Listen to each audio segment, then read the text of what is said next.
का सबसे बड़ा और रोमांचकारी यात्री माना जाता है। कहते हैं कि इब्न बतूता को घूमने का बहुत शौक था, इसलिए उसने 21 साल की उम्र में घर छोड़ दिया और निकल पड़ा दुनिया की सैर पर।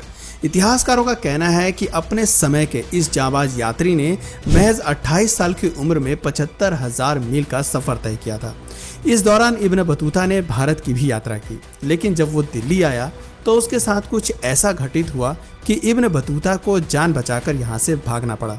आखिर इब्न बतूता के साथ दिल्ली में क्या हुआ और उसने अपने इस लंबे सफर के दौरान क्या क्या किया, आइए आपको इब्न बतूता का सफरनामा सुनाते हैं। कहते हैं कि इब्न बतूता का जितना लंबा सफर था उतना ही लंबा उसका नाम भी था। इब्न बतूता का पूरा नाम शम्स अल-दीन अबू अब्दुल्ला मोहम्मद इब्न अब्दुल्ला इब्न मोहम्मद इब्न इब्राहिम इब्न मोहम्मद इब्न यूसुफ लावती अल तंजी इब्न बतूता है। इब्न बतूता का जन्म 24 फरवरी 1304 को उत्तर अफ्रीका के मोरक्को प्रदेश के तांजियार में हुआ था। इब्न बतूता ने इस्लामिक लॉ में अपनी शिक्षा हासिल की थी। वो इन सब कामों से दूर और खाना बदोशों का जीवन जीना चाहते थे। एक दिन की बात है, इब्न बतूता ने ख्वाब में देखा कि वो एक पक्षी पर बैठकर उड़ रहे हैं और वो उन्हें अपने साथ पूरब दिशा की ओर ले जा रहे हैं। बस फिर क्या था, इब्न बतूता अपने इस सपने को पूरा करने के लिए 21 साल की उम्र में घर से चल दिए। सबसे पहले इब्न बतूता के मन में हज पर जाने का ख्याल आया, इसलिए 1325 में सबसे पहले वो मोरक्को से मक्का के लिए रवाना हुए। इस यात्रा के दौरान उन्हें 16 महीने का समय लगा।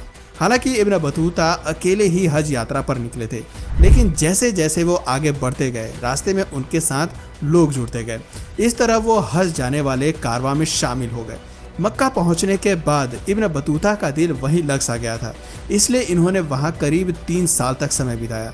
इसके बाद इब्न बतूता के दिमाग में फिर से ख्याल आया कि क्यों ना दुनिया की सैर की जाए और अपने सफ़र को आगे बढ़ाया जाए। बताते हैं कि इब्न बतूता काफ़ी शौकीन किस्म के आदमी थे, इसलिए अपने सफ़र के दौरान उन्होंने कई शादियां की।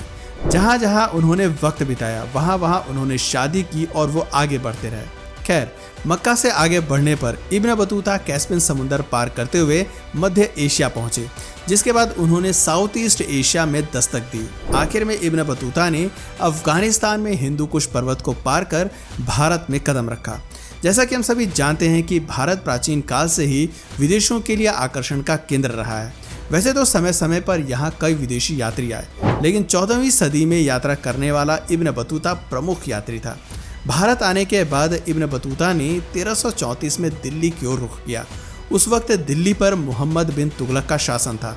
कहते हैं कि इस्लामिक दुनिया में तुगलक सबसे अमीर शासक हुआ करता था, लेकिन इसी के साथ वो काफ़ी सख्त और क्रूर भी था।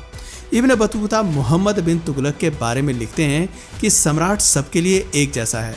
वो हर रोज़ किसी न किसी भिखारी को अमीर बना देता है, बिना ये सोचे कि अमुक आदमी पात्र है भी या नहीं। वहीं दूसरी ओर सम्राट हर रोज़ एक न एक आदमी को मृत्यु दंड भी ज़रूर देता है। सम्राट की इच्छा ही यहाँ न्याय है। यदि कोई अपने निर्दोष होने की दलील देता है तो उसे और भी भयानक मौत मिलती है, इसलिए लोग अपराध कबूल लेते हैं ताकि सीधी मौत मिले। एक बार तो सम्राट ने अपने ही किए पर खुद को 21 बार छड़ी से मारकर सजा दे डाली थी। बहरहाल, मोहम्मद बिन तुगलक ने इब्न बतूता के ज्ञान और बुद्धि को देखते हुए उन्हें 12,000 दिनार की तनख्वाह पर शाही काजी के पद पर नियुक्त किया था। एक रोज़ की बात है, जब इब्न बतूता दिल्ली में था तो उसने देखा कि दरबार में लोगों के साथ काफ़ी बुरा व्यवहार किया जाता है। दोषी पाए जाने पर लोगों को बहुत सख्त सज़ा दी जाती है। जरा जरा सी बात पर लोगों के हाथ पैर काट कर उन्हें अपंग कर दिया जाता था, तो वहीं किसी का गला काट कर उसकी जान तक ले ली जाती थी। दरबार में इस तरह की मारकाट और खून खराबे को देखकर इब्न बतूता के हाथ पैर फूल गए। उसे अपनी जान का डर सताने लगा और फिर एक दिन ऐसी ही एक घटना घटित हुई। मामला कुछ इस तरह था। दिल्ली में इब्न बतूता की मुलाकात एक सूफी संत से हुई और फिर धीरे धीरे दोनों में दोस्ती हो गई। संत बादशाह को कुछ खास पसंद नहीं करता था।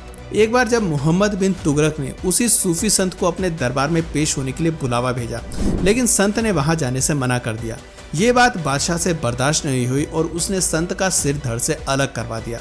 जब इससे भी तुगलक का मन नहीं भरा तो उसने संत के सभी रिश्तेदारों और जान पहचान वालों की एक सूची बनवाई। उस सूची में इब्न बतूता का नाम भी शामिल था। तब तुगलक ने इब्न बतूता को 3 हफ्ते के लिए नज़रबंद की सजा दी थी। इस मामले से इब्न बतूता को समझ आ गया कि यहाँ रहना खतरे से खाली नहीं है। सुल्तान किसी भी वक्त उसे मौत के घाट उतार सकता है। इसलिए जितना जल्दी हो सके यहाँ से निकलने में ही भलाई है। तब से इब्न बतूता दिल्ली से भागने की योजना बनाने में जुट गए। साल 1341 की बात है। इब्न बतूता को आखिरकार ये अवसर मिल गया। होता कुछ इस तरह है कि चीन के राजा ने अपने एक दूत को दिल्ली भेजा था, जिसे देखते हुए इब्न बतूता ने तुगलक को सलाह दी कि उसे भी ऐसा ही करना चाहिए। तुगलक को इब्न बतूता की ये बात अच्छी लगी। तब उसने इब्न बतूता को ही चीन भेजने का फरमान जारी किया। तुगलक ने इब्न बतूता को बहुत सारे कीमती तोहफे देकर चीन के लिए रवाना कर दिया। लेकिन जैसे ही वो चीन की ओर बढ़े तो रास्ते में उन पर डाकुओं ने हमला कर दिया और इब्न बतूता से सारा सामान लूट लिया। पर इब्न बतूता को इस बात की खुशी थी कि वो तुगलक से अपनी जान बचाने में कामयाब रहे। दिल्ली से बाहर निकलते ही इब्न बतूता ने राहत की सांस ली। डाकुओं से जैसे तैसे जान बचाकर इब्न बतूता कालीकट पहुंचे।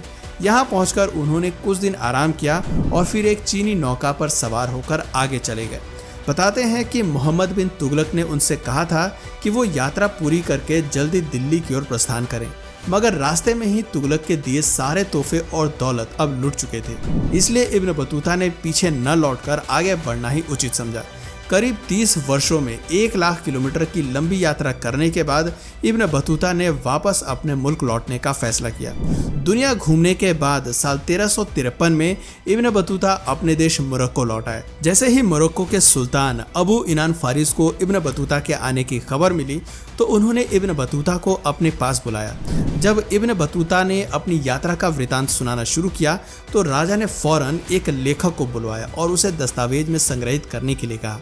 सुल्तान के आदेशानुसार उनके सचिव मोहम्मद इब्न जुजै ने इब्न बतूता की यात्रा के तमाम किस्सों और घटनाओं को लेखबद्ध किया। ऐसा कहा जाता है कि इब्न बतूता का बाकी जीवन अपने ही देश में बीता और फिर 1368 में इब्न बतूता की मृत्यु हो गई। रियला एकमात्र ऐसी पुस्तक है जो इब्न बतूता की पूरी यात्रा की दास्तां को बयां करती है। बताते हैं कि इब्न बतूता ने अपनी भारत यात्रा में यहाँ के खाने पीने की चीज़ों का भी वर्णन किया है। इब्न बतूता कहते हैं कि तुगलक के शाही दरबार में समोसे बड़े शौक से खाए जाते थे। वहीं आम लोगों में उड़द की दाल और आम के अचार का चलन था। इब्न बतूता के यात्रा वृतांत में भारत की औरतों की हालत का भी जिक्र किया गया है। बताते हैं कि युद्ध में विपक्षी राजाओं के हारने के बाद उसके राज की सभी महिलाओं को गुलाम बना दिया जाता था। अगर विजेता राजा के पक्ष में से किसी को भी कोई स्त्री पसंद आ जाती थी तो वो उससे शादी कर लेता था, जबकि अन्य स्त्रियों को वेश्यावृत्ति और मजदूरी के काम पर लगा दिया जाता था। तब सती प्रथा भी चलन में थी।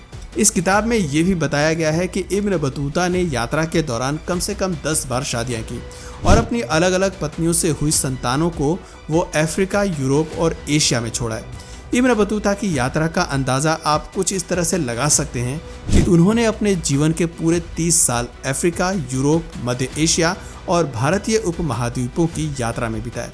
इस तरह उन्होंने 44 से ज़्यादा देशों की यात्रा की थी।